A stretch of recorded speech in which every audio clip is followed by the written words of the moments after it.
शून्यकाल Shrimati Sonia Gandhi ji. Mr. Speaker, sir, thank you for allowing me to take up an issue which is of paramount importance, and that is the rising danger of social media being abused to hack our democracy. Global companies like Facebook and Twitter are used increasingly to shape political narratives by leaders, political parties, and their proxies.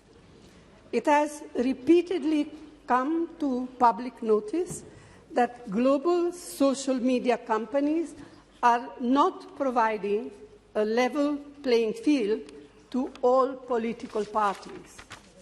Last year, for instance, the Wall Street Journal reported how Facebook's own hate speech rules are being bent to favor politicians of the ruling party.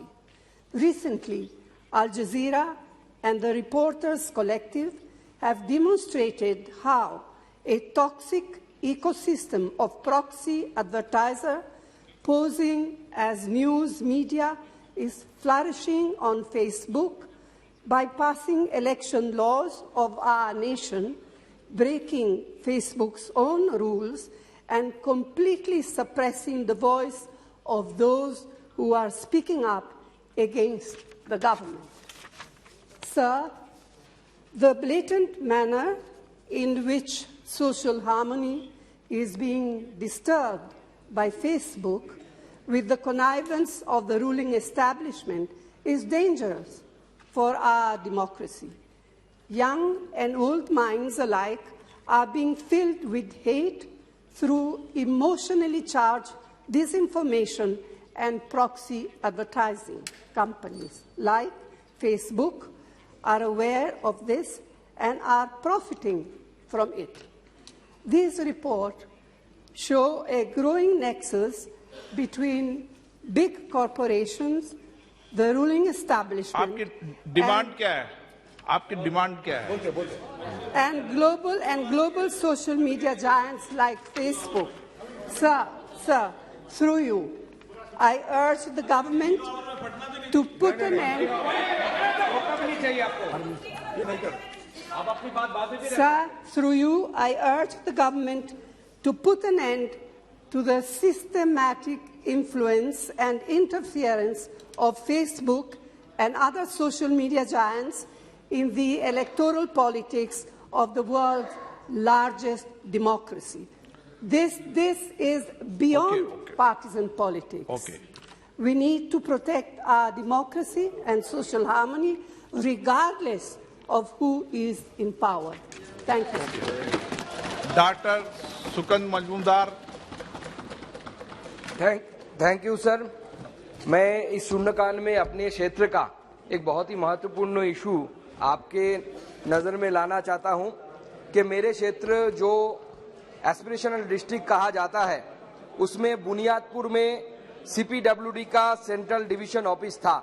एक corona काल के दौरान इस office को close किया गया है। मैंने मंत्री जी को बहुत बार इसके विषय में चिट्ठी लिखा है। देखिए, एक ऑफिस क्लोज करना सिर्फ ऑफिस क्लोज करने के साथ सीमित नहीं रहता। एक सेंट्रल गवर्नमेंट की ऑफिस के साथ बहुत सारे लोगों का एम्प्लॉयमेंट जुड़ा होता है जो कैजुअल स्टाफ बन के वहाँ पे काम करते हैं। तो इस कोविड काल में जहाँ पे हमारे सरकार की नीति है कि लोगों का जॉब ना जाए, लोगों का नौकरी ना जाए, उस समय पे इस सेंट्रल ऑफिस को बंद करना मुझे लगता है ये बहुत ही दुर्भाग्यजनक है। और मुझे लगता है एज ए जनप्रतिनिधि, एक मेंबर ऑफ पार्लियामेंट के नाते इस तरह के डिसीजन होने के पहले उस क्षेत्र के जनप्रतिनिधि के साथ इस विषय में थोड़ा डिस्कस करना चाहिए। मेरा निवेदन है आपके माध्यम से आदरणीय मंत्री जी से कि वो अपने सिद्धांत को पुनर्विवेचना करे और इस ऑफिस को खोलने का निर्देश दे। धन्यवाद सर। दुबे जी। धन्यवाद सभापति महोदय। ये जो कांग्रेस पार्टी है सर, ये 100 चूहे खा के बिल्ली चली हज को। ये संविधान है सर, और संविधान में आर्टिकल 19 है, संविधान का आर्टिकल 19 है सर। और ये सेपरेशन ऑफ फैक्ट जो सोनिया जी आरटीआई लेकर आई, वो आईटी एक्ट में 66A लाकर इन्होंने एक्सप्रेशन ऑफ जो स्पीच है, फ्रीडम ऑफ स्पीच है, उसको रोकने का प्रयास किया। और ये जो मानसिकता है स्पीकर महोदय, ये मानसिकता ये है कि 14 अगस्त को यदि भारत का विभाजन हुआ तो उसमें से नेहरू का क्या रोल था, कांग्रेस का क्या रोल था, ये देश के सामने नहीं आना चाहिए। उसी तरह से यदि तिब्बत दे दिया जिसके कारण आज यूक्रेन आज रूस अच्छा कर रहा है सर, यूक्रेन पर फाइट कर रहा है। आज आप समझिए कि तिब्बत की हिस्ट्री को ये भुलाना चाहते हैं, 62 बार के हिस्ट्री को भुलाना चाहते हैं, इमरजेंसी को ये भुलाना चाहते हैं। मैं आपको ये कह रहा हूं कि ये कश्मीर के इतिहास को भुलाना चाहते हैं। यहाँ फारूक अब्दुल्ला साहब बैठे हैं, इनको ये बताना चाहिए कि गुल मोहम्मद शाह को किस आधार पर जो है कांग्रेस ने मुख्यमंत्री बनाया था और जिसके कारण कश्मीर का इतना बड़ा प्रॉब्लम हुआ। मेरा आपके माध्यम से ये है, मेरा आपके माध्यम से कि फेसबुक और ट्विटर जो है स्पीकर महोदय, वो पब्लिशर है कि इंटरमीडियरी है, अभी इसका फैसला नहीं हो पाया है। ये संविधान ने आर्टिकल 19 में फ्रीडम ऑफ स्पीच का जो है अधिकार दिया हुआ है। और आज यदि यासीन मलिक का फोटो मनमोहन सिंह के साथ दिखाई देता है, जिन्होंने कि इंडियन एयरफोर्स के अफसर को मारा, तो उसको रोकने की कोशिश है। मेरा आपके माध्यम से भारत सरकार से आग्रह है कि आप एक कमेटी बनाइए और कमेटी बना के कांग्रेस के समय किस तरह से फ्रीडम ऑफ एक्सप्रेशन को रोका गया उसकी व्यवस्था करिए और देश को व्हाइट पेपर में सभी को जानकारी दीजिए और कांग्रेस पार्टी को भी बताइए कि आप इस संविधान के कितने बड़े तोड़क हैं। इन्हीं शब्दों के साथ जय हिंद, जय Bharat. Bhimrao Patil. Thank you, sir. Sir, with your permission, I would like to change the subject as I have already spoken on railway issue yesterday, sir. Today, I would like to raise a very important issue pertaining to our Telangana state. Sir, Secunderabad cantonment area is spread over large part of northern side of Hyderabad city. Two major roads connecting Nagpur and interstate highways connecting Chandrapur and a few state roads are passing through the cantonment. Over a period of time, these roads have been widened owing to growing traffic demand. However, the state could not do so in the cantonment limits because the local officials are not permitting the same, sir. Indeed, Telangana state is now proposing to have the roads further widening and construct flyovers, skyways in order to meet the fast-growing traffic requirements. Periodically, the roads in the cantonment area are closed to civilian traffic during night time. This is causing much inconvenience to the public and creating friction with the local authorities. Speaker, sir, though the chair, I bring to the kind notice the Honorable Defence Minister the above mentioned issues and request the instructions may kindly be given to the local cantonment official by the Honorable Minister and Ministry of Defence to extend necessary cooperation in this regard, providing permanent solution to these vexatious issues at the earliest, sir. Thank you, sir. Lao Sri Krishna. Lao Sri Hina Gavit. Sri Manne Srinivas Reddy. Sir, Honorable Speaker, sir, thank you very much for giving me an opportunity to speak today. As the House is aware, the Honorable Members of Parliament can recommend 10 names of admission of candidates in Kendriya Vidyalaya schools for an academic year in their parliamentary constituencies, which is insufficient. With much consent, I would like to draw the kind attention of the House that there will be around 7 lakh of population is parliamentary constituencies and the constituencies which are surrounding to metropolitan and other cities have hug population are more than 10 lakh also, and my Mahabubnagar parliamentary constituency, which is near to Hyderabad in Telangana state, is one among them. My constituency people reminding me wherever I go on tour and I am unable to give convincing reply with regard to KV admissions. Not only me, but the entire August House will agree with me that almost all the MPs are facing lot of pressure from all walks of this admission of their words in KV schools, and especially there is lot of demand from the poor and middle class people. Therefore, I request the Honorable Minister of Education through the chair to kindly consider for increasing the quota of Honorable MPs for recommending the admissions of more seats in Kendriya Vidyalaya schools. Thank you, sir. Shri K. Suresh ji. Thank you, Speaker, sir. Sir, in Kerala, the Pinarayi Vijayan government is undeclared war with the common people or local people, sir. Sir, Kerala government K-Rail Silver Line semi-high-speed rail corridor project is an example of communist brutality and terror as the project is bulldozed through the homes and field of property, field of people by a criminal gang of CPIM affiliated police, revenue officials and K-Rail employees who are nothing but gundas of the LDA government. Sir, the criminal employees who are the henchmen of the state government violate every law of the land. They break open the homes of the people whose assets were earned from the entire lives and hard work. So the criminal gang of policemen and K-Rail officials plant survey stone inside people kitchens while helpless women, children, senior citizens, bedridden, patients and even priests are terrorized and assaulted. They cry in utter helplessness, witnessing the government become a mafia gunda gang to implement Silver Line project, which is nothing but a ticking time bomb planted over Kerala, sir.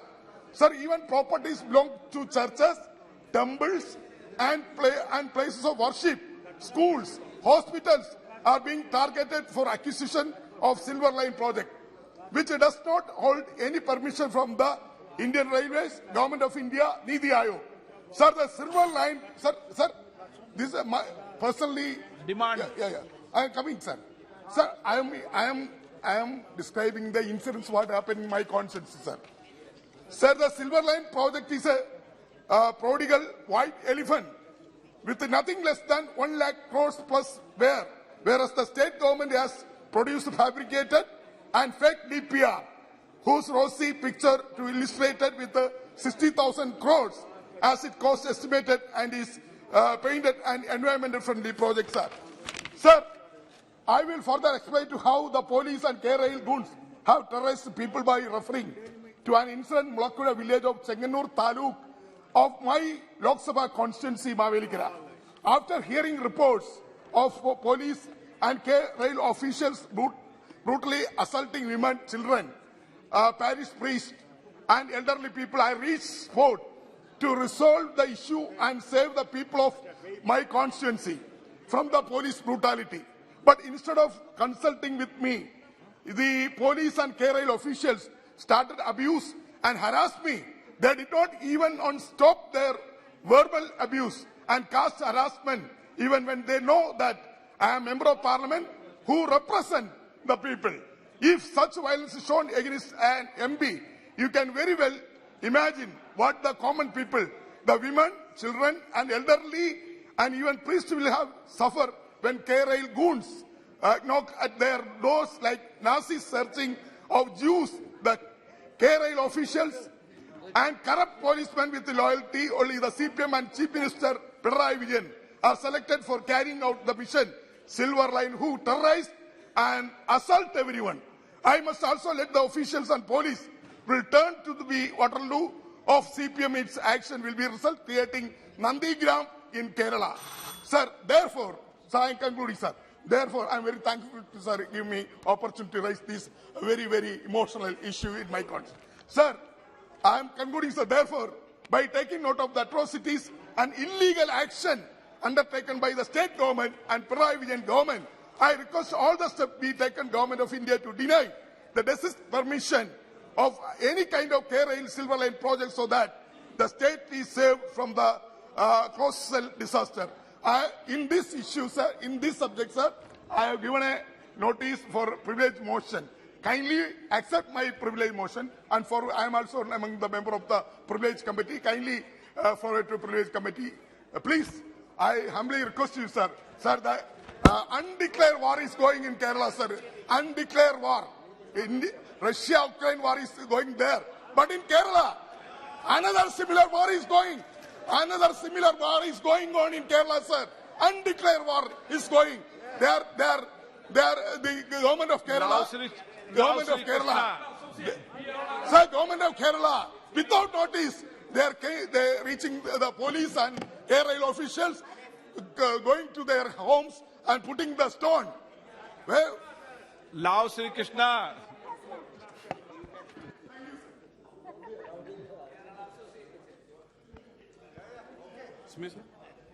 Yeah, thank you, sir. Pidugurala, which is in Palnadu area, located on Guntur-Hyderabad highway, is popularly called the Lime City, as it is the hub of the limestone industry, sir. Since 1995, the industry has been facing a lot of crises, sir. But due to pandemic and also due to the recent Ukraine crisis, this whole issue has been blown out of proportion, sir.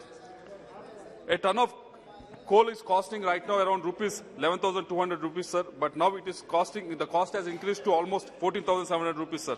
In 2020, the price of petcoke was just around 8,500 per ton, sir. Now it has been shot up to almost 18,500 per ton, sir. The availability of coal and petcoke has also become a major issue. According to the manufacturer, they're losing around 400 to 500 rupees per ton, sir, in manufacturing of the lime powder.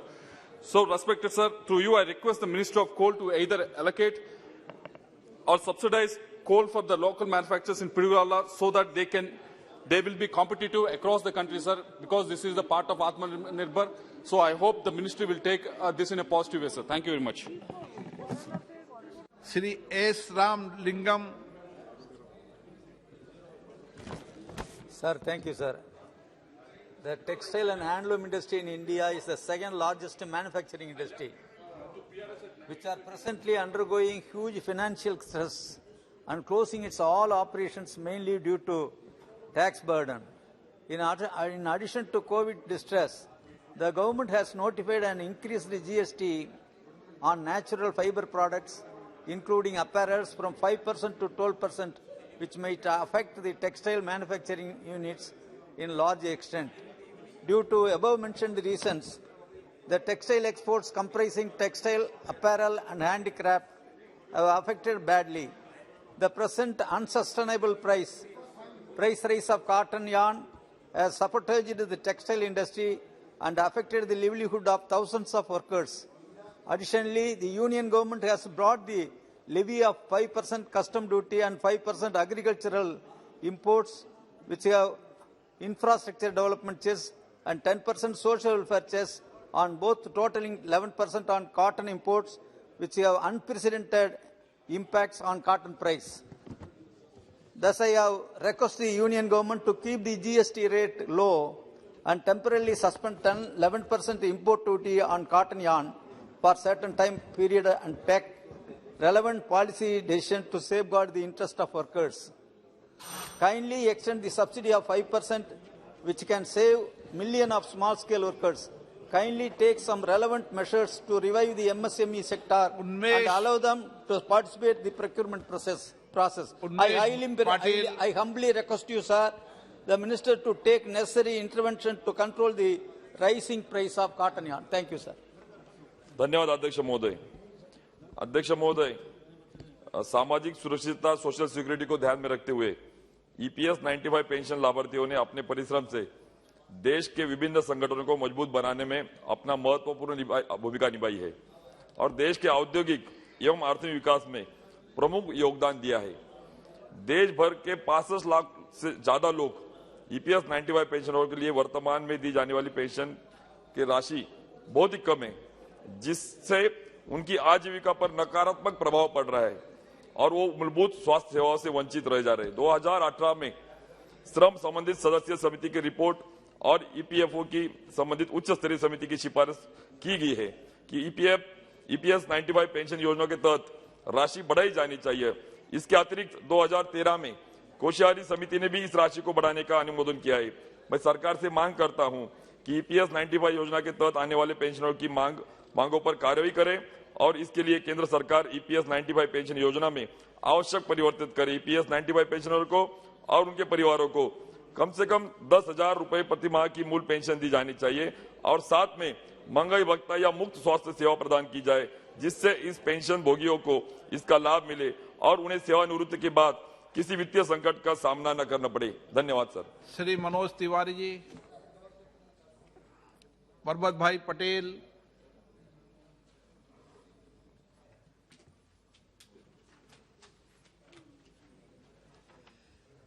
आदरणीय अध्यक्ष महोदय, मेरे संसदीय क्षेत्र में बनासकांठा में वर्तमान में चल रही 6 मार्गीय भारतमाला परियोजना में किसानों को खेतों के रास्ते में एवं बारिश के पानी निकासी के संबंध में कई दिक्कतें आ रही हैं, जिनको मैं सदन के माध्यम से माननीय मंत्री जी से अवगत करना चाहता हूं।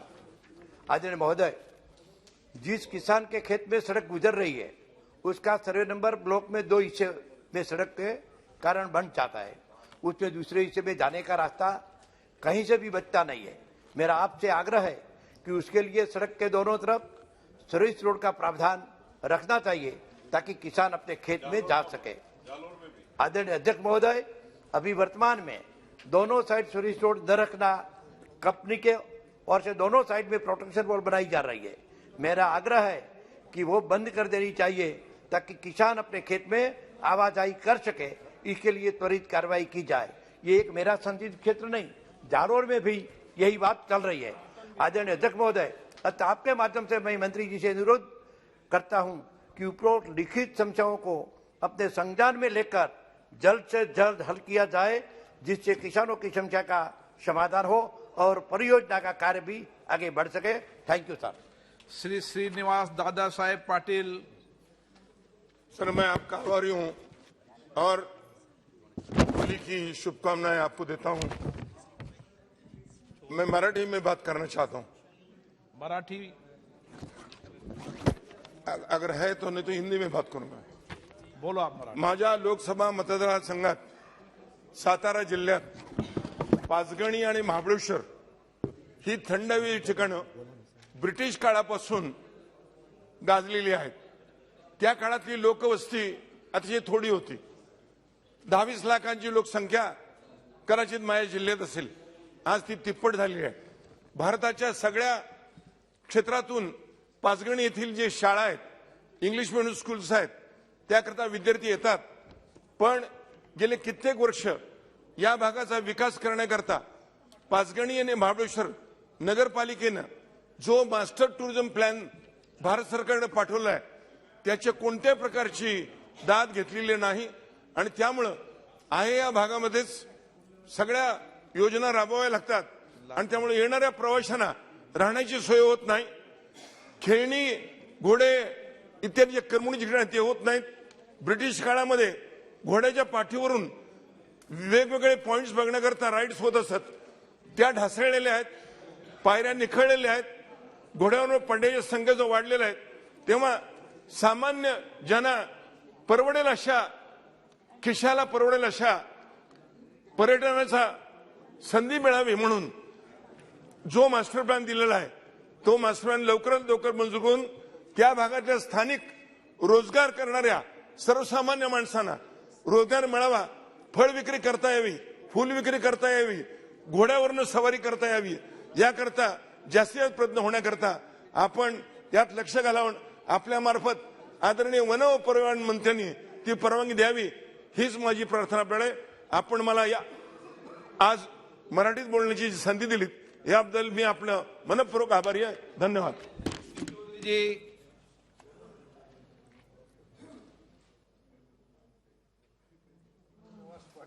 धन्यवाद अध्यक्ष महोदय जी। देश के यशस्वी प्रधानमंत्री श्री नरेंद्र मोदी जी के मार्गदर्शन में गतिशील प्रोजेक्ट के तहत देश भर में राष्ट्रीय राजमार्गों व सड़कों का जाल बिछाया जा रहा है। महोदय, मेरे संसदीय क्षेत्र पाली में भी सड़क परिवहन एवं राजमार्ग मंत्री श्रीमान नितिन गडकरी जी ने पूर्व में अनेक सौगातें देकर संसदीय क्षेत्र के लोगों को अनुग्रहित किया है। महोदय, मैं आपका ध्यान मेरे संसदीय क्षेत्र पाली से संबंधित कुछ महत्वपूर्ण सड़कों की ओर आकर्षित करना चाहता हूं, जो वर्ष 2016-2017 में प्रिंसिपली स्वीकृत की जा चुकी हैं और उनकी रिक्वेस्ट फॉर प्रपोजल भी सबमिट किया जा चुका है।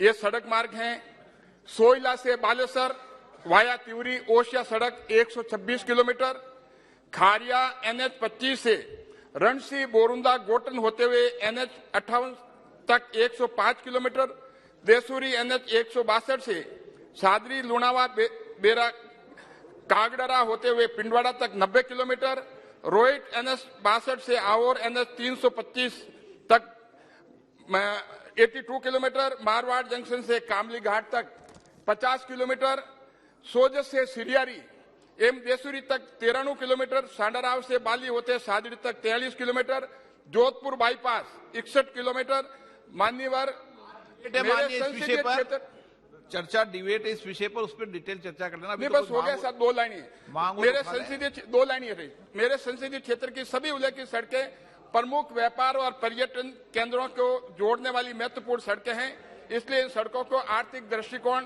आवागमन एवं आमजन की जरूरतों को पूरा करने के लिए तत्काल सुधार की आवश्यकता है। इसके लिए इन सभी सड़क मार्गों को नेशनल हाईवे के रूप में विकसित करने हेतु आग्रह करता हूं। महोदय, मेरे सदन के माध्यम से माननीय सड़क परिवहन एवं राजमार्ग मंत्री जी से निवेदन है कि पूर्व की भांति आप इन मांगों को भी सहृदयता पूर्व कार्रवाई करते हुए मेरे संसदीय क्षेत्र के लोगों को ये सौगातें देने की कृपा करेंगे। बहुत बहुत धन्यवाद अध्यक्ष महोदय जी। Shri संगनन्ना अप्रप्पा कराड़ी। Sir, respected sir, speaker sir. Yesterday I talked this matter, even though I want to talk few words sir. Sir, I would like to thank Sri Narendra Modi ji, Honorable Prime Minister, and Sri Ashwini Vaishnav ji, Honorable Minister of Railways, for their keen personal interest in the various development work in my parliamentary constituency Koppal in Karnataka.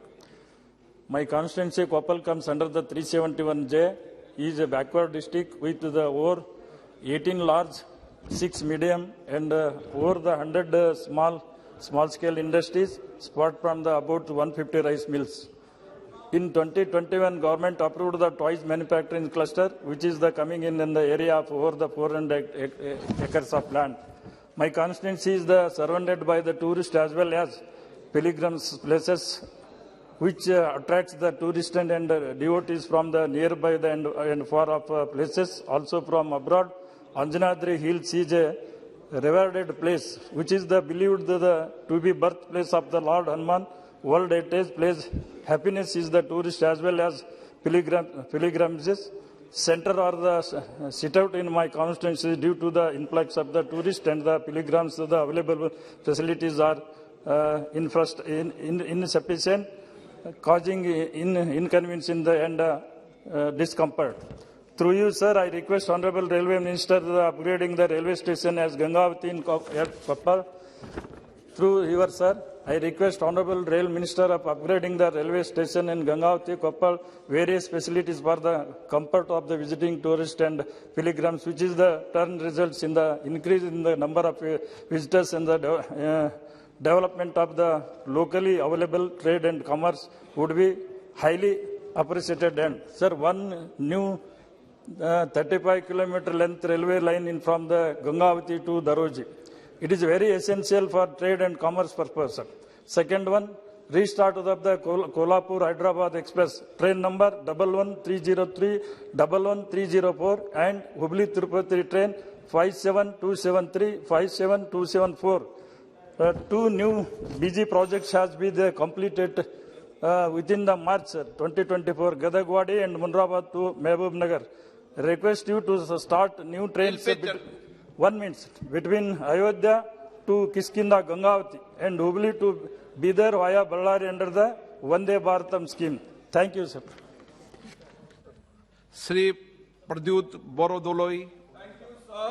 I'm very constrained to point out and regret to say that due to the apathy, indifference and inaptitude of the Jal Shakti ministry, sir, that a state like Assam has been continuously suffering because they have not been able to perceive the problem in totality of flood and erosion. We have been trying to raise this problem again and again for the last couple of years, sir. Sir, Assam, the land area, almost 40% of the land area is flood prone. But flood comes and goes away. What is the year-long phenomenon that affects Assam is the river erosion. And that erosion has not been addressed, sir. And then Assam has lost 4.4 lakh hectares of land to erosion. And that is why we have been trying to draw the attention of the Jal Shakti Ministry, and we have been requesting them to address this problem in totality. So we have some suggestions to them. I'm just reading out the suggestions to include erosion in the admissible list of calamities for government assistance under the National Disaster Response Force, NDRF. Number 2, add flood control and management, including anti-erosion schemes, to the concurrent list. Number 3, reactivate the model draft bill for floodplain zoning and provide financial assistance, especially to popular states, to enact the same to facilitate compensation and provisioning of alternative lands to those displaced. So these problems have to be tackled, and this is our honest request. Thank you. धन्यवाद अध्यक्ष महोदय। पिछले लगभग 2 साल से ये कोविड-19 महामारी ने पूरी दुनिया को हिलाकर रख दिया था, जिसका असर आने वाले कई दशकों तक रहेगा। आम जीवन से लेकर अर्थव्यवस्था तक सबको हिलाकर रख दिया। दुनिया का हर सेक्टर इसकी चपेट में आया है। बेरोजगारी भी बढ़ी है। इसकी चपेट में डिफेंस सेक्टर खासकर 3 सालों में आर्मी पैरामिलिट्री फोर्सेज की कोई भर्ती नहीं हुई, जिसकी वजह से लाखों की संख्या में देश का नौजवान और एज हो चुका है। अब वह नौजवान जो कई सालों से आर्मी और पैरामिलिट्री फोर्सेज की तैयारी कर रहे थे, लेकिन ओवर एज होने की वजह से अब आर्मी और फोर्सेज की भर्तियों में भाग नहीं ले सकेंगे। महोदय, मेरे संसदीय क्षेत्र भिवानी महेंद्रगढ़ के भी हजारों प्रार्थी इसमें शामिल हैं, जो देश की सेवा हेतु सब काम छोड़कर तैयारी में जुटा हुआ था, लेकिन कोविड महामारी ने उन नौजवानों के सपनों पर पानी फेर दिया। मेरा आपके माध्यम से माननीय गृह मंत्री जी व रक्षा मंत्री जी से निवेदन है कि आर्मी और पैरामिलिट्री फोर्सेज के लिए कोविड की वजह से ओवरएज प्रार्थियों को उम्र में कम से कम 2 साल की छूट दी जाए, ताकि इन नौजवानों को कई साल की मेहनत बेकार ना जाए और इन नौजवानों को देश की सेवा का मौका मिल सके। धन्यवाद। मोहन भाई, कल्याण भाई, कुंदरिया।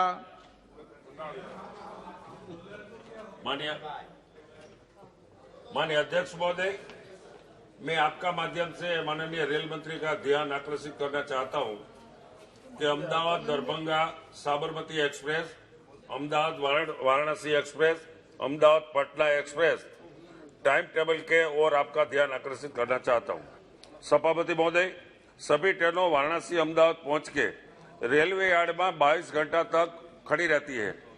तो सभी रेलवे को अहमदाबाद से राजकोट तक आसानी से टर्नओवर के लिए पर्याप्त समय है। तो हम इन ट्रेनों को राजकोट तक विस्तार किए गए, तो राजकोट के लिए अतिरिक्त ट्रेनों का रूप में माना जाता है और ये रेलवे के लिए ईएसपी का अतिरिक्त स्रोत भी होगा। माननीय अध्यक्ष महोदय, मैं आपका माध्यम से माननीय रेल मंत्री को आग्रह करना चाहता हूं कि वो ट्रेनों के राजकोट तक लंबाना चाहिए। Thank you. आभार। अदूर प्रकाश। Thank you, Speaker, sir. I request immediate attention of the government on detention of Indian fishermen in Indonesia and Seychelles. Indonesian authorities have detained 8 Indian fishermen on 7th March 2022 for crossing the sea border. These fishermen went to the sea from Andaman and Nicobar Islands. Their boats crossed the sea border in strong wind, and they were held by the Indonesian authorities for legal proceedings. 3 fishermen are belonging from my constituency in Kerala, and 5 are from Tamil Nadu. In another 2 incidents, the Seychelles Coast Guard has detained 58 fishermen from India on charges of violating their territorial waters. The arrested fishermen belong in 2 boats from Kerala and Tamil Nadu. Sir, I request immediate intervention of the government to release and repatriation of fishermen detained in Indonesia and Seychelles. Thank you, sir. Sri Kumar Hebram. Thank you, Speaker Sahab, for giving me the opportunity to raise a matter of urgent of my constituency. Sir, in my district, Jhargram, there is one and only one Aadhaar facilitation center at Jhargram Head Post Office in West Bengal. Earlier, there were 2 counters in operation for new enrollment, correction, etc. in the Aadhaar card at Jhargram Head Post Office. Presently, only one counter is operating for the enrollment, correction, etc. Due to closing of another counter, the common peoples are facing enormous trouble to enroll or necessary correction. It is taking more than 5 to 6 months to enroll or correction in Aadhaar.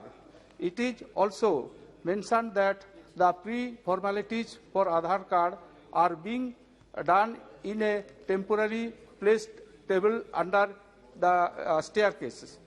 Therefore, it is my humble request to the concerned minister, through you, kindly bring 5 or more counter functional at Aadhaar Facilitation Center at Jhargram Head Post Office and allot a dedicated room with ample space for Aadhaar Facilitation Center so that the common people are able to get them enroll or make necessary correction smoothly. Thanking you. Sri Devendra Singh Bhole. माननीय अध्यक्ष जी, सबसे पहले आपको होली के त्यौहार की बहुत बहुत शुभकामनाएं और आपके साथ पूरे सदन को शुभकामनाएं। महोदय, आपने आपके माध्यम सदन और सरकार पर हमारे क्षेत्र में उत्तर प्रदेश के जनपद कानपुर नगर और अकबरपुर में जाम की समस्या के निदान हेतु आपसे कुछ निवेदन करना चाहता हूं। मानवर कानपुर महानगर जाम की विकराल समस्या है। लगभग 1 करोड़ की आबादी वाला शहर और वह शहर कानपुर 2 भागों में बटा हुआ है। जीटी रोड के कारण 2 भागों में बटे होने के कारण तमाम ऐसी शिक्षण संस्थाएं हैं, मेडिकल कॉलेज, यूनिवर्सिटी, आपके कृषि विश्वविद्यालय, आपके जेके कैंसर अस्पताल, एचबीटीआई, तमाम ऐसी शिक्षण संस्थाएं और तमाम विकास भवन, जिसके कारण आवागमन में रेलवे फाटक के मालगाड़ियां और तमाम गाड़ियां निकलने के कारण अक्सर जाम की स्थिति बनी रहती है। इसके लिए हमारे द्वारा निवेदन पर 17 और 18 में एक वहां बजट रखा गया था अनवरगंज से और आपके मंधना तक एलिवेटेड रोड का, लेकिन किन्हीं कारणों से वह नहीं हो पाया।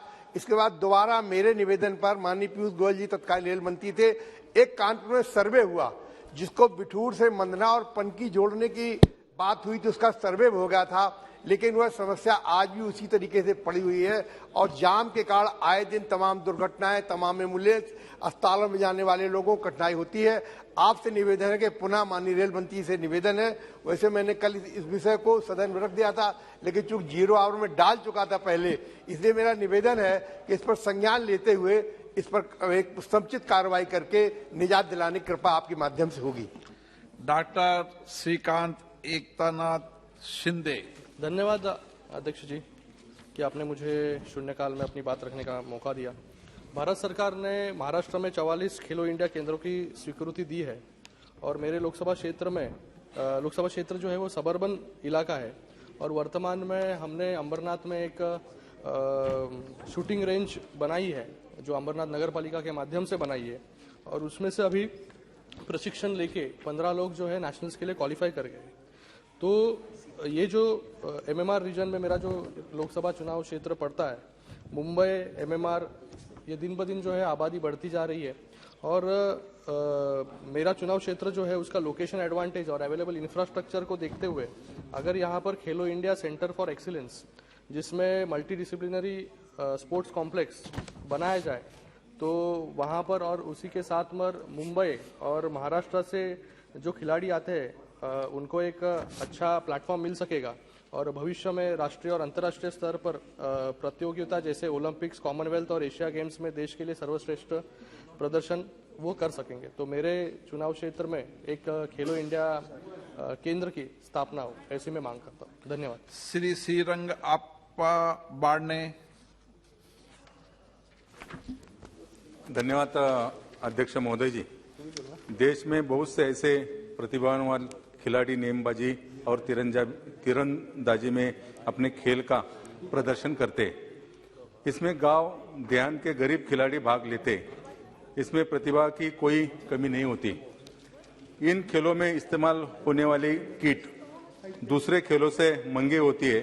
अगर तीरंदाजी की बात की जाए तो रिकर्व और कंपाउंडन तीर धनुष्य का इस्तेमाल एशिया कप और ओलंपिक खेल में होता है और इसकी कीमत लगभग 2 लाख से 2.5 लाख होती है। जबकि अगर कोई राइफल खेल की शुरुआत करे तो उनसे ट्राउजर, जैकेट, ग्लव्स, शूज लेने पड़ते और जो इसकी कीमत 60 से 70 हजार तक जाती है।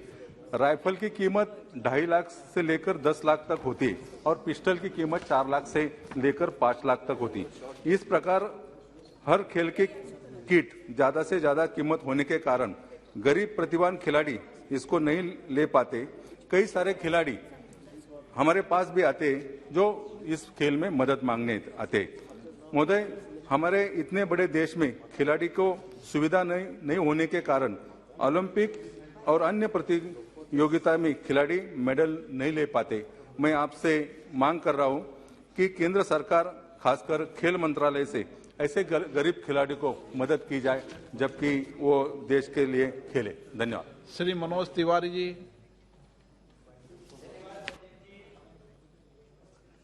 मैं आपका ध्यान दिल्ली में निरंतर बढ़ रही आग लगने की घटनाओं की तरफ दिलाना चाहता हूं, जिसमें गरीब झुग्गीवासी के जान माल की और एक के बाद एक कई लोगों के तड़प तड़प के मरने की बात है। लेकिन इस पे जो दिल्ली की आम आदमी पार्टी सरकार है वो इसमें कोई कार्रवाई करने की जगह जांच रिपोर्ट को भी नहीं आने दे रही है।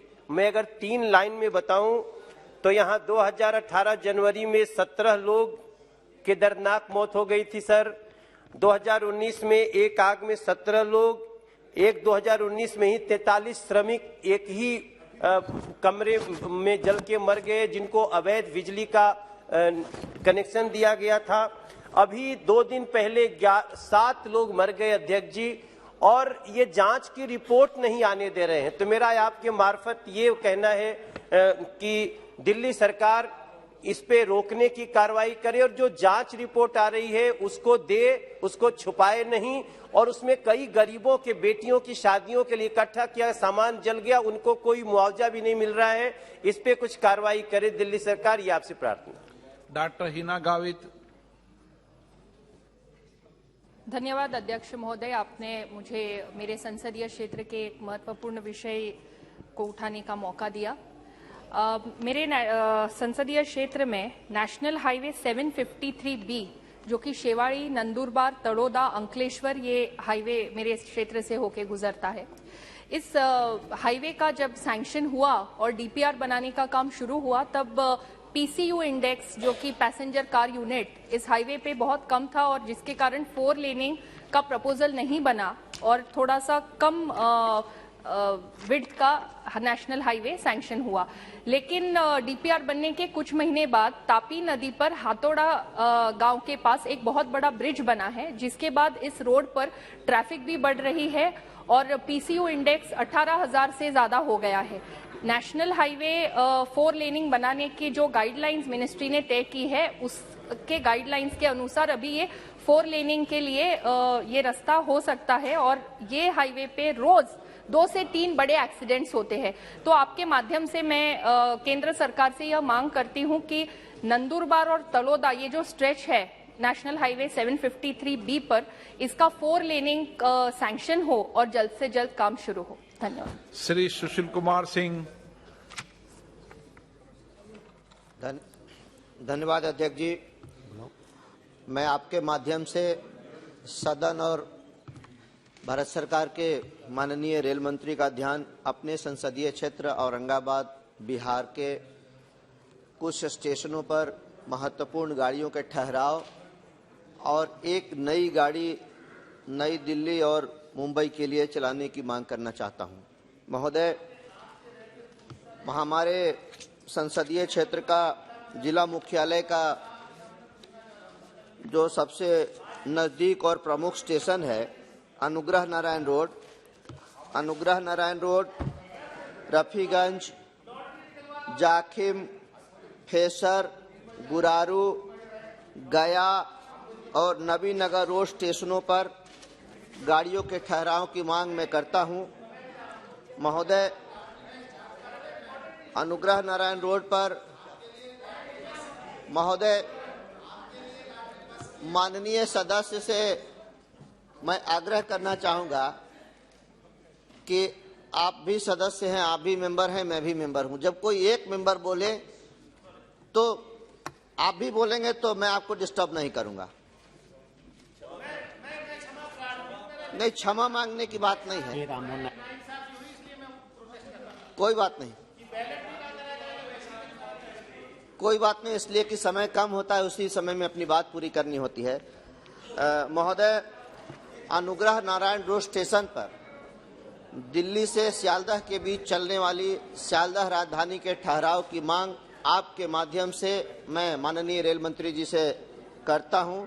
साथ साथ इस स्टेशन पे और भी गाड़ियां हैं जिनका नंबर मैं यहां पढ़ रहा हूं। 12988887, 1293837, 1235453, 12811516, 1316718, 1863940, 12389, 12390, 22805006, 1502122।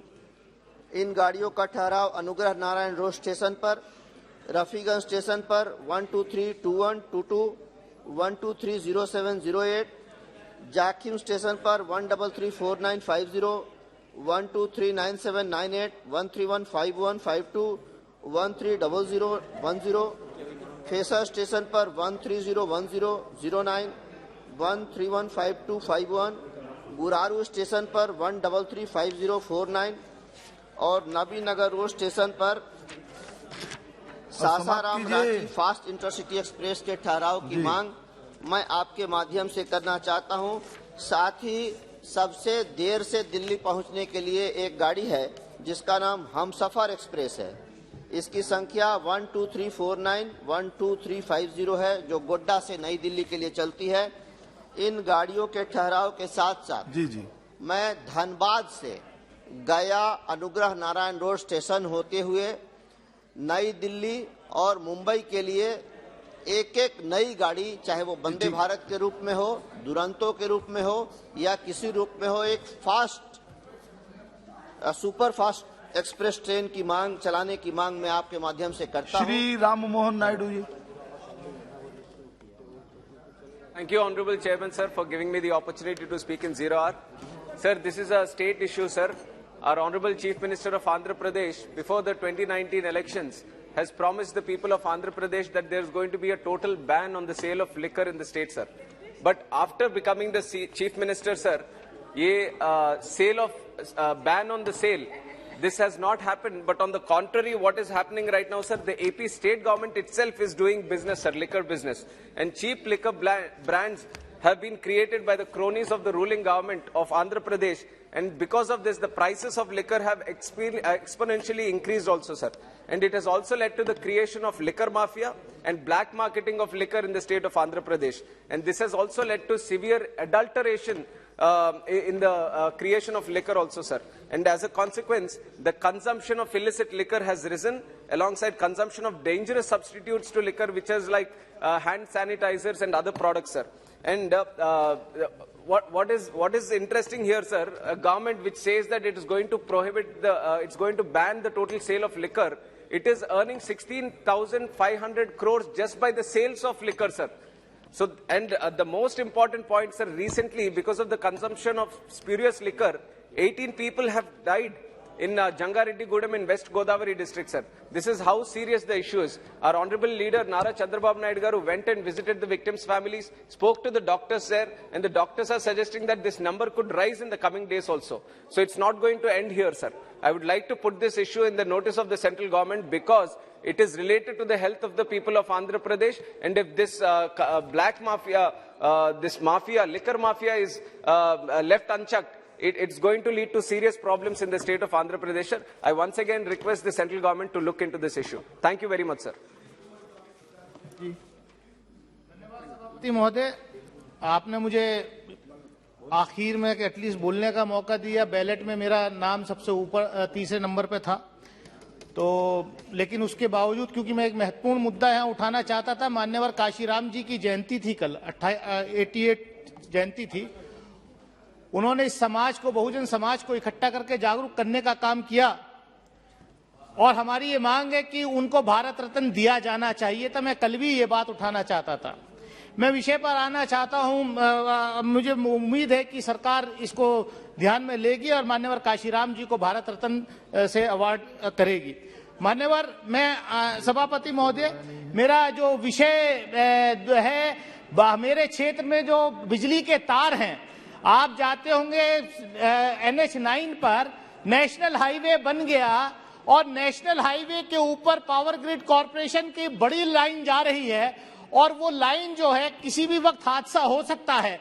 कभी तो हाईवे उसको खोल देता है, और जब ब्रजघाट में मेला लग रहा था उस वक्त इसलिए नहीं खोला कि साहब ऊपर से लाइन जा रही है। और कल जब मैं क्षेत्र में जा रहा था मैंने देखा कि ट्रैफिक चल रहा है, किसी भी वक्त दुर्घटना हो सकती है। मेरी आपके माध्यम से सरकार से मांग है कि डिपार्टमेंट को आप निर्देशित करें, मेरे लोकसभा क्षेत्र में जो जर्जर तार हैं उनको बदलने का काम किया जाए। कई जगह रोज दुर्घटनाएं होती हैं, तार गिर जाते हैं, और खासतौर से किसानों की जो मांग है, उनके जो ट्यूबवेल्स के ऊपर कनेक्शन होते हैं, उन कनेक्शंस में वहां पर ट्रांसफार्मर कम कैपेसिटी के हैं। पता चला 63 का ट्रांसफार्मर है, 100 की डिमांड है, लेकिन नहीं हो पा रही है। हम एक साथ कई बार हमने ये डिमांड की है कि क्षमता वृद्धि की जाए। मैं आपके माध्यम से सरकार से मांग करूंगा कि ट्रांसफार्मर्स की कृषि क्षेत्र में जो ट्यूबवेल किसान चलाते हैं उनके यहाँ क्षमता वृद्धि की जानी चाहिए। बहुत बहुत धन्यवाद। श्री कोथा प्रभाकर रेड्डी साहब जी, प्लीज। थैंक यू सर, ये शून्यकाल में बात करने का मौका दिया, बहुत बहुत धन्यवाद स्पीकर जी। हमारा तेलंगाना राज्य में हर जगह पे कोने कोने पर कई सालों से कम ये खेत बोर्ड के लिए हमारा सरकार ने, टीआरएस पार्टी, हमारा सीएम साहब ने, चंद्रशेखर राव साहब ने फार्मर्स के लिए बहुत कुछ सहूलत दिया। अभी ये साल में, पिछले साल में, ये साल में एग्रीकल्चर 10 गुने बढ़ गए। अभी सबसे मुद्दा यह है, 3 महीने से हमारा अभी पैडी का मौसम आ गया, हर जगह पे खेती बोड़ी का चालू हो गया, अभी 2-2.5 महीने हो गए। अभी फर्टिलाइजर का बहुत दिक्कत हो रहा, हर गांव में फर्टिलाइजर का फार्मर्स जो है सुबह शाम तक लाइन पे लगा के अब 4-4 घंटा, 5-5 घंटा अभी लाइन पे हजारों फार्मर्स पूरा काम धंधा छोड़ के फर्टिलाइजर्स के लिए फिर लाइन पे ठहर के भी एग्रीकल्चर ऑफिसर, फर्टिलाइजर शॉप्स के ऑफिसर्स के साथ में बैठे, मगर 1 लाख को टन शॉर्टेज है इस साल में। फिर ये शॉर्टेज किस लिए हो गया? पिछले हफ्ते में अपना सदन में भी अपना मंत्री जी बताया, ये यूक्रेन रशिया का ये वार के वजह से कुछ भी प्रॉब्लम नहीं आता बोल के हमारे को प्रॉमिस भी किया। फिर इस बार 3 महीने से फर्टिलाइजर का तेलंगाना पूरा स्टेट के अंदर शॉर्टेज, बहुत शॉर्टेज है। हमारा फार्मर्स बहुत दुख से है।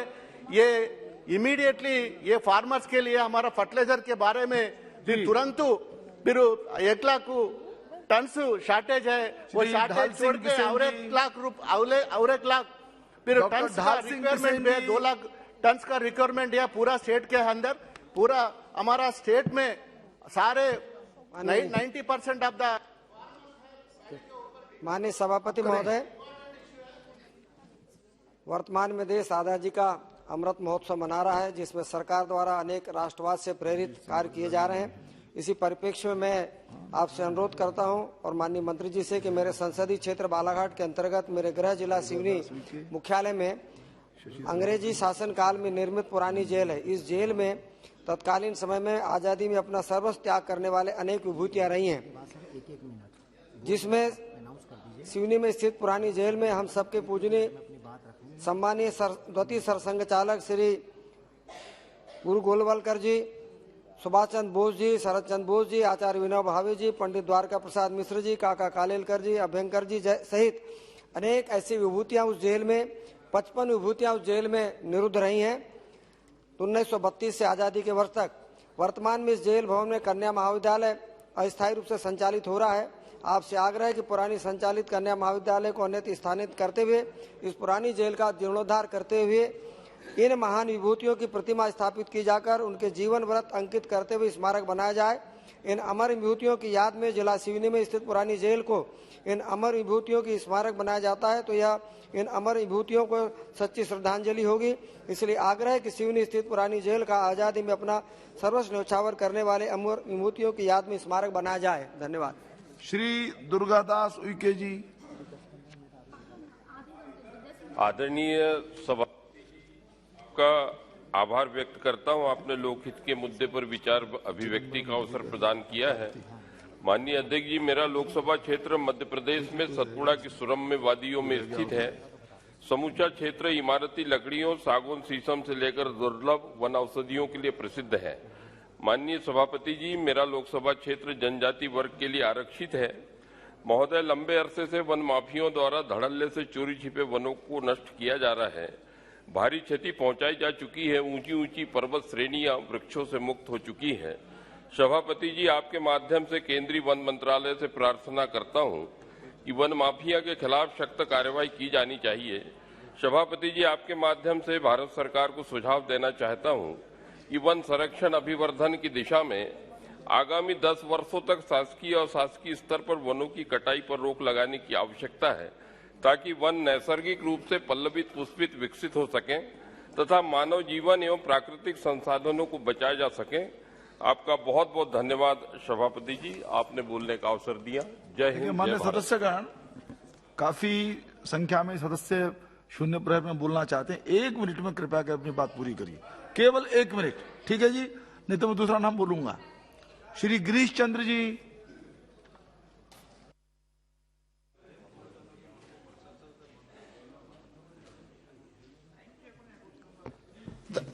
धन्यवाद सभापति महोदय।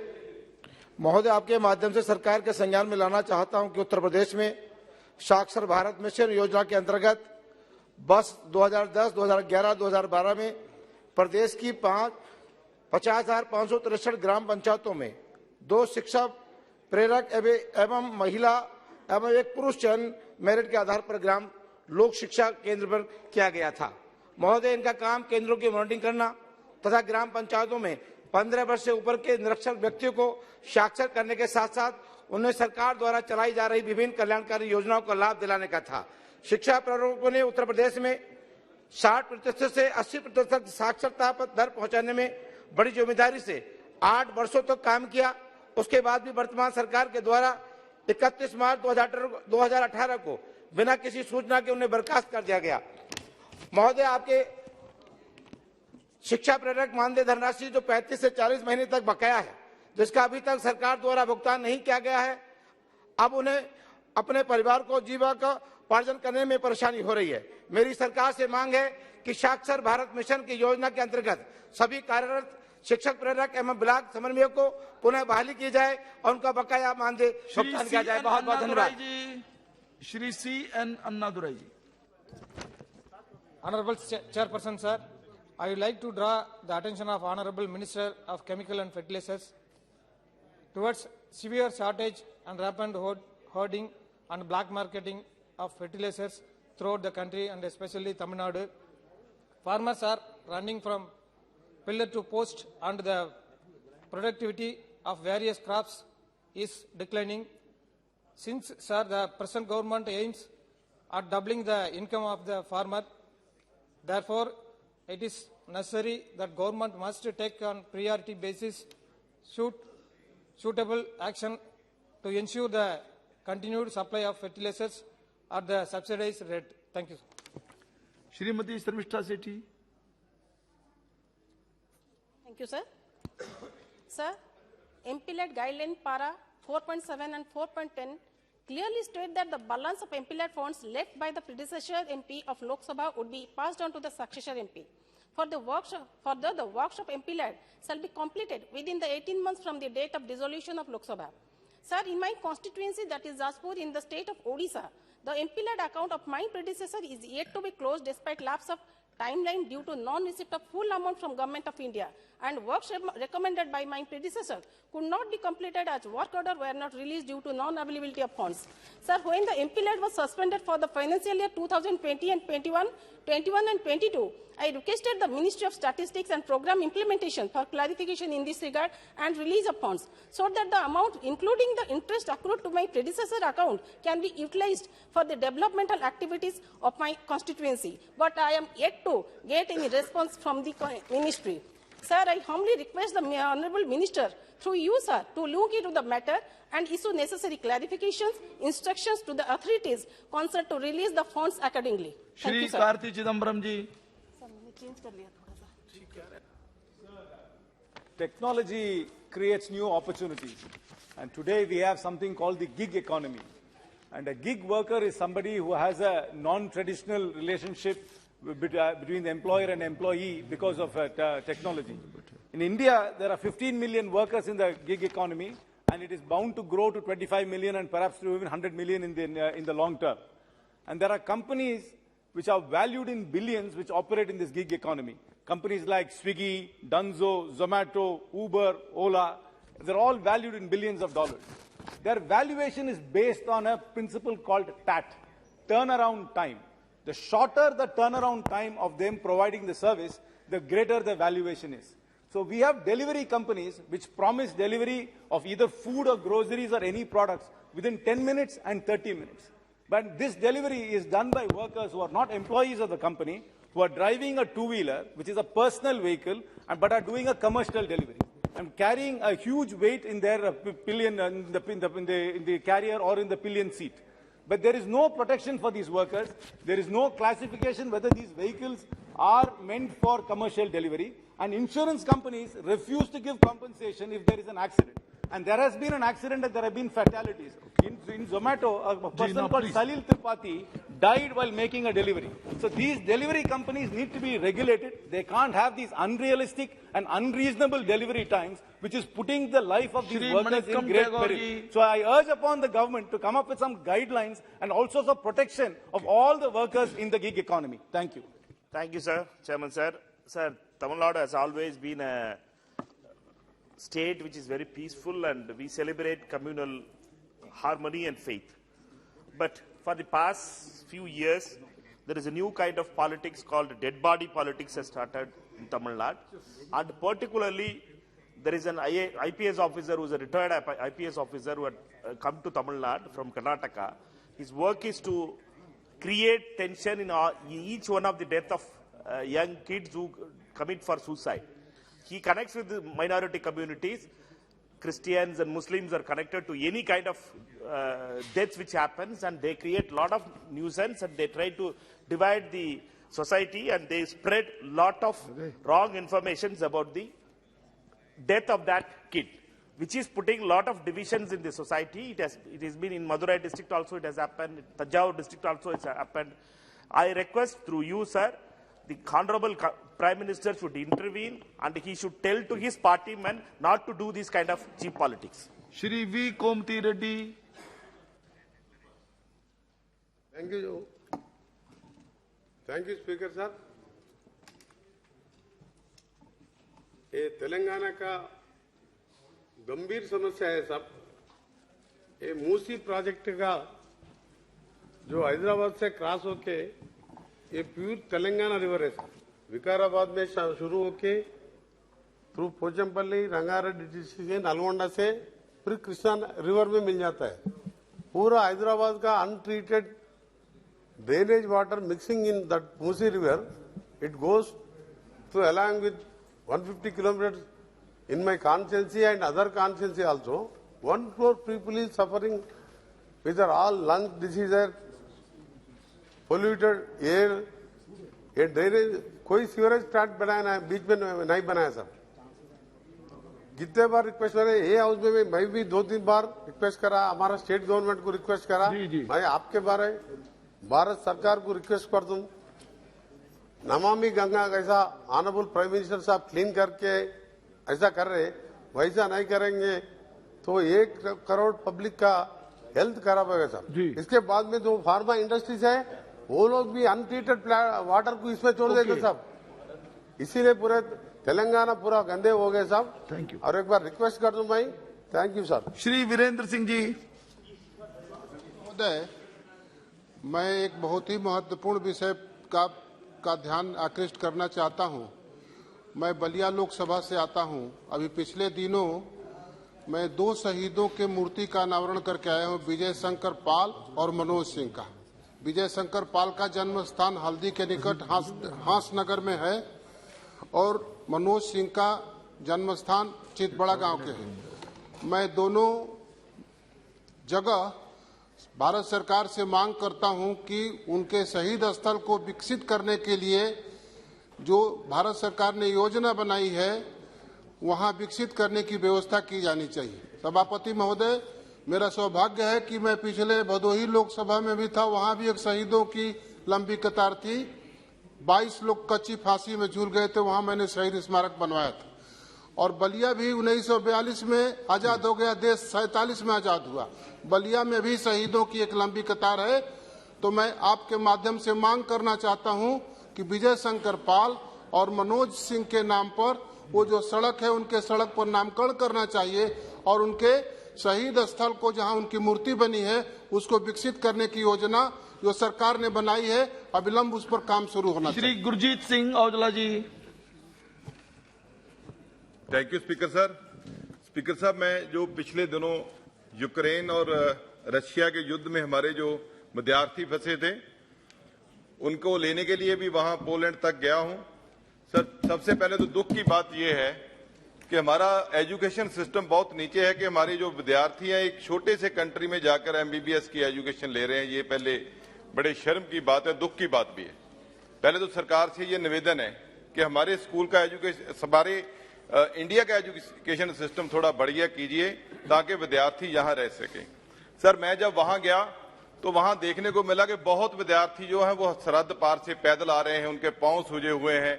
और खारकीव में करीब 1200-1400 बच्चे फंसे थे, जहां मेरे क्षेत्र के भी काफी विद्यार्थी वहां थे। वहां डॉक्टर संधू थे, करण संधू उनकी टीम थी जिन्होंने नीचे ग्राउंड में काम किया है। सर, मेरी एक तो हम्बर रिक्वेस्ट ये है कि उनको सबको 4-5 इंडियन थे जिन्होंने टोटल राशन भी दिया और उनके रख रखाव का प्रबंध भी किया और उनको लेकर भी वहां से आए और बहुत दुखद मंजर था सर। एक तो उनको बुलाकर सरकार सम्मानित करे। दूसरी बात सर, मेरी हम्बर रिक्वेस्ट ये है, जितने विद्यार्थी हमारे देश के आ चुके हैं अब हिंदुस्तान में, सर उनकी पढ़ाई जो अभी मेडिकल की है वो कंटिन्यू रहनी चाहिए। वहां ऑनलाइन क्लासेज अभी नहीं शुरू हो सकती क्योंकि जंग का माहौल है। मैं सरकार से दरख्वास्त करता हूं उनके पेरेंट्स जितने पैसे वहां उनको पे करने थे फीस, उतनी पे वो देने को तैयार हैं। उनकी जो मेडिकल की पढ़ाई है या दूसरे कोर्स हैं वो सरकार इंडिया में कंटिन्यू कराए और जो कॉलेज है उनकी सीटें बढ़ाएं। इससे क्या है कि आगे आने वाले समय में भी जो एजुकेशन में है, मेडिकल एजुकेशन में, लोगों को बाहर नहीं जाना पड़ेगा, इंडिया में ही पढ़ाई हो सकती है। लेकिन दूसरी बात सर, बहुत महंगी पढ़ाई है मेडिकल एजुकेशन की। और दूसरी भी सर, उसके ऊपर लगाम लगाइए, ये बहुत बड़ा माफिया है। कम रेट में लोगों को सीटें दीजिए। धन्यवाद।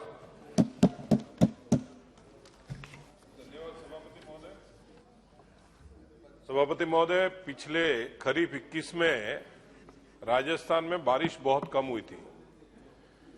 मेरे संसदीय क्षेत्र में मैंने अगस्त में सीएम और डीएम को भी पत्र लिखा था और अकाल घोषित करने के लिए हमने उनसे रिक्वेस्ट की थी। महोदय, राजस्थान के अंदर सरकार किसानों के साथ में अन्याय कर रही है, उसका जीता जागता उदाहरण मेरे संसदीय क्षेत्र में मिला। खरीफ 21 के जो पत्र लिखा उसमें केंद्र से टीम सर्वे के लिए आ रही है और उस टीम के साथ में हम जब जुड़े तो महोदय उस टीम ने हमें बताया कि मेरे संसदीय क्षेत्र में सिरोही जिला जो है उसमें मात्र 2 ब्लॉक को लिया, रेवदर और पिंडवाड़ा ब्लॉक को छोड़ दिया गया। प्रधानमंत्री फसल बीमा योजना के तहत पिंडवाड़ा और रेवदर में भी फसल बीमा का लाभ मिला, लेकिन अकाल का जो सर्वे करना था उस केंद्रीय टीम को गुमराह किया और उनसे सर्वे नहीं करवाया गया। महोदय, मेरा आपके माध्यम से सरकार से एक अनुरोध है, हमने वहां पे भी उस केंद्रीय टीम को ज्ञापन दिया था, मेरे एमएलए ने भी ज्ञापन दिया। ये 2 ब्लॉक जो है हमारे विधानसभा है मैडम महोदय, वहां पे भारतीय जनता पार्टी के एमएलए है और जिस ब्लॉक को लिया वो एक निर्दलीय कांग्रेस समर्पित एमएलए का है, इसलिए उस ब्लॉक को चयनित किया। मैं आपके माध्यम से महोदय मांग करता हूं कि यहां से निर्देश उनको दें कि केंद्रीय टीम जो सर्वे करके आई है उन रेवदर और पिंडवाड़ा के किसान जो है उनको भी मुआवजा मिले, उनको भी राहत मिले, ऐसी मैं आपके माध्यम से मांग करता हूं। धन्यवाद। अजीर जी। सर, हमारे हिंदुस्तान में सदियों पुरानी security printing and minting corporation of India limited की आपको जानकारी शायद होंगे, ये हमारे बहुत बड़ा संस्था है। सर, सर्वप्रथम SPMCIL की चारों टकसालों में वित्त वर्ष 2022-23 में कोई उत्पादन लक्ष्य नहीं किया गया है और ऐसा प्रतीत होता है कि पूर्व में घोषित जैसे नोटबंदी की तरह इस सरकार के द्वारा अघोषित मुद्राबंदी की जा रही है, क्योंकि सरकार या SPMCIL द्वारा RBI से सिक्कों का उत्पादन लक्ष्य प्राप्त करने के लिए कोई उचित कार्रवाई नहीं करी जा रही है। सिक्कों की वितरण प्रणाली को केवल RBI के हाथ में रखने के अलावा बैंकों के द्वारा ATM में नोट रखने के लिए जिस तरह प्राइवेट कंपनी को रखा जाता है, उसी प्रकार दुकानों पर सिक्कों का वितरण करने हेतु प्राइवेट कंपनियों से सिक्कों का वितरण की व्यवस्था करना एवं बैंकों के अलावा पोस्ट ऑफिस के द्वारा सिक्कों के वितरण की व्यवस्था करना, क्योंकि डाकघर देश भर में विशेष रूप से ग्रामीण क्षेत्र में स्थित है और उनके द्वारा देश के हर क्षेत्र में सिक्कों का वितरण सुनिश्चित हो सकते। सर, इसीलिए मैं सरकार को ये निवेदन करूंगा कि सरकार कृपया टकसालों को बंद करने की बजाय सिक्कों का उत्पादन लक्ष्य जारी करने के लिए आदेश दे। श्री होरन सिंह बेजी जी, प्लीज। चेयरमैन साहब जी,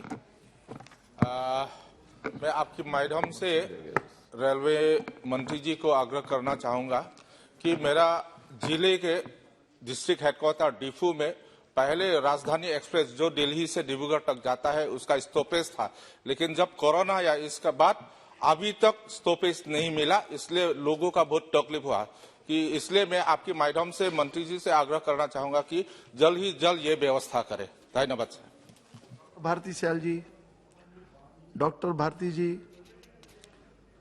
डॉक्टर भारती सयाल, हाँ नहीं, okay, he be done. Shri Hasnain Masoodi ji. जनाब बहुत शुक्रिया। जनाब, एक संगीन माहौलियाती आलूदगी का मामला उठाने की आपने मुझे इजाज़त दी, जनाब उसके लिए बहुत शुक्रिया। जनाब, मेरी कॉन्स्टिट्यूंसी में खरीवेन एरिया में कोई 8 के करीब सीमेंट फैक्ट्रीज हैं जो माहौलियाती आलूदगी का सबब है, सोर्स है बहुत बड़े पोल्यूशन का। इलाके में पहले ही इस पोल्यूशन से जनाब जो डस्ट पोल्यूशन है, इससे पहले ही वहाँ का जो एक बड़े माना जाता था ये इलाका हॉर्टिकल्चर के लिए और सैफरन के लिए, वो पहले ही मुतासिर है। और जनाब यही नहीं बल्कि पास में जो जंगलात हैं वो भी मुतासिर हैं और दाशीगाम का नेशनल पार्क जो कि गौरव है जम्मू कश्मीर का, वो भी खतरे में है। तो अब उसके बाद एक तो ये resource cement factories resources local इस्तेमाल करती हैं, वहाँ की लोकल जो लाइमस्टोन है वो भी इस्तेमाल करते हैं। अब जनाब सेहत पर असर पड़ा है, अब का जो दिल के मरीज हैं उनकी तादाद बढ़ती जा रही है और जो रेस्पिरेटरी डिजीज हैं वो बढ़ती जा रही हैं। तो मेरा ये मुतालबा होगा पहले एक ऑडिट किया जाए, फैक्ट्रीज चलें काम हो, लेकिन पहले ऑडिट किया जाए क्या ये माहौलियाती आलूदगी के लिए जो इक्विपमेंट है क्या वो लगाया गया है। और एक दूसरी बात यह है तो क्या और जो नुकसान हो गया लोकल पॉपुलेशन, क्या पोल्यूटर टू पे का जो प्रिंसिपल है सारे यूनिवर्सली जो माना जाता है, क्या उसके तहत सरकार कोई एहतमाम करेगी ताकि उनका एसेस करके लॉस इन फैक्ट्री ओनर्स को कहा जाए ये कंपनसेट करें। और दूसरी बात यह कि जो मुलाजमतें हैं वो भी वहां मिलती नहीं है। ओनर्स तो जाके श्रीनगर में रहते हैं पॉश कॉलोनीज में, लेकिन लोगों को 24 घंटे ये जो डस्ट पोल्यूशन है ये बर्दाश्त करना पड़ता है। तो और सरकार नहीं, जस्ट एक मिनट, और सरकार वहां के जो हॉस्पिटल है उसका सब डिस्ट्रिक्ट हॉस्पिटल बनाए। और तीसरी बात जनाब ये है कि जो आप ऑडिट करने जा रहे हैं तो इस ऑडिट का जो भी रमा देवी जी उससे वो हाउस के सामने रखे और जो भी इक़दाम करें उनसे हाउस को। एक मिनट प्लीज, सभी ध्यान रखें, 1 मिनट की सीमा का ध्यान रखें प्लीज जी। 1 मिनट ही बोलेंगे। हाँ जी, हाँ जी। माननीय सभापति महोदय, मेरा संसदीय क्षेत्र शिवर एक पिछड़ा हुआ इलाका है जहां सड़क एवं परिवहन का अभाव है। इसी कड़ी में मैं आपका ध्यान अपने संसदीय क्षेत्र से गुजरने वाले मोतिहारी शिवर मुजफ्फरपुर पथ की ओर आकृष्ट कराना चाहती हूँ। ज्ञात हो कि NH 28 मोतिहारी रक्सौल पथ एवं NH 77 मुजफ्फरपुर सीतामढ़ी पथ के बीच स्थित मोतिहारी ढाका बेलवा घाट शिवहर नरवारा मीनापुर मुजफ्फरपुर तक यह एक सड़क पथ निर्माण विभाग बिहार का है, जिसकी कुल लंबाई लगभग 105 किलोमीटर है। अनुरोध पूर्वक कहना है कि यदि उपरोक्त 2 महत्वपूर्ण NH के बीच में अवस्थित मोतिहारी शिवर मुजफ्फरपुर पथ का चौड़ीकरण एवं सुदृढ़ीकरण जनहित में अति आवश्यक है, क्योंकि इस रूट पर प्रतिदिन सैकड़ों गाड़ियां का आवागमन होता है। इस राष्ट्रीय राजमार्ग की श्रेणी में शामिल करते हुए यदि इसका रूट मोतिहारी ढाका बेलवाघाट शिवहर नरवारा मीनापुर मुजफ्फरपुर किया जाता है तो पूर्वी चंपारण जिला से शिवहर जिला के बीच की दूरी कम होने के साथ साथ पूर्वी चंपारण शिवहर एवं मुजफ्फरपुर जिला आपस में एक रूट में जुड़ जाएगी तथा इनसे जुड़े पिछड़े इलाकों का विकास संभव हो सकेगा। अतः सदन के माध्यम से सरकार से अनुरोध होगा कि जनता के व्यापक हित में मोतिहारी ढाका बेलवा घाट शिवहर नरवारा मीनापुर मुजफ्फरपुर तक नए राष्ट्रीय राजमार्ग स्वीकृत करने की आवश्यक निर्देश देने की कृपा करें। बहुत बहुत धन्यवाद। Thank you very much, Mr. Chairperson. Mr. Chairperson, I would like to draw the attention of this House towards the privatization of electricity utilities in Chandigarh. Chandigarh has the cheapest power in the country, but notwithstanding that, the government is going ahead in privatizing the power utilities in the most arbitrary manner. This privatization, Mr. Chairperson, sir, can only be done under Section 63 of the Electricity Act after notifying the competitive biddings as per Government of India guidelines. Now, interestingly, Mr. Chairperson, sir, on 20th of September 2020, when the standard bid document was published, there was a disclaimer which said, and I quote, "The provisions contained in the SBD do not represent the views of the ministry." My submission, Mr. Chairperson, is that the privatization of electricity utilities in Chandigarh is being done in a completely illegal manner. And this must be immediately stopped by the Power Ministry. I would like to request the Government Parliamentary Affairs Minister is sitting here that please convey our sentiments to the Power Ministry that what they are doing is completely illegal. Dada Chandrasen Jadon ji, please. Hello, आदरणीय अध्यक्ष महोदय, मैं आपका आभारी हूँ कि आपने आज बोलने का अवसर प्रदान किया। मेरे क्षेत्र में बड़ी समस्याएं हैं। आए दिन जो है रेल के दरवाजे से यात्री गिर जाते हैं और बहुत बड़ी हानि होती है, या तो उनकी मृत्यु हो जाती है या जो है क्षतिग्रस्त हो जाते हैं। तो मेरा कहना है कि मेट्रो रेल की तरह सभी गाड़ियों के दरवाजे जो है स्वचालित हों, जिससे यात्री न गिरें और उनकी जनहानि न हो। दूसरी बात है, मेरी लोकसभा फिरोजाबाद में एक टूंडला रेलवे स्टेशन है। टूंडला रेलवे स्टेशन से एक गांव है नगला छुटिया अनवारा, इसमें 3-4 हजार की आबादी है। सैकड़ों वर्षों से यात्री और गांव वाले जो है इस रेलवे स्टेशन से गांव पहुंचते हैं, लेकिन आज वहाँ पानी भरा हुआ है, या निकलने के लिए रास्ता नहीं है। जब गांव वालों ने रास्ता पक्का करने के लिए कहा तो रेलवे वालों ने मना कर दिया। अब वो है धरना दे रहे हैं, कोई उपाय नहीं है। मेरा आपके द्वारा रेल मंत्री से विनय अनुरोध है कि उनको जो है पहले की तरह निकलने दिया जाए और रास्ता पक्का करने दिया डॉक्टर है। अमर सिंह धन्यवाद। जी।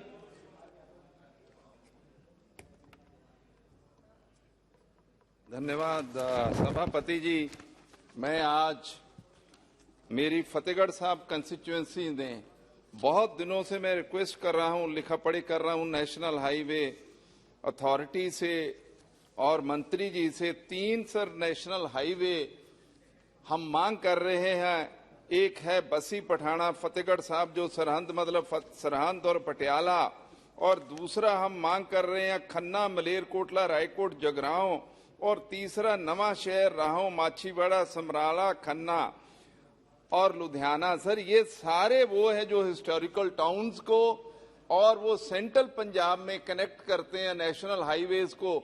ये इलाके की तरक्की के लिए बहुत हमें मदद करेंगी।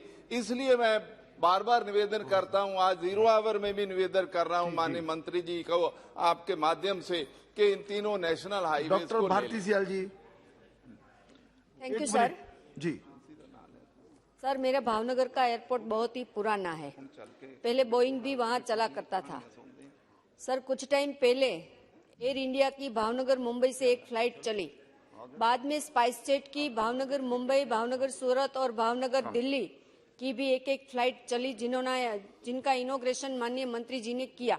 लेकिन बाद में सर क्या हुआ पता नहीं, लेकिन एयर इंडिया की भावनगर मुंबई की फ्लाइट भी 6 मार्च से बंद हो गई। और स्पाइस जेट ने भी सर नोटिस दे दिया है कि सूरत दिल्ली फ्लाइट तो पहले बंद कर चुके हैं, लेकिन मुंबई वाली जो एक फ्लाइट बची है वो बंद करने जा रहे हैं।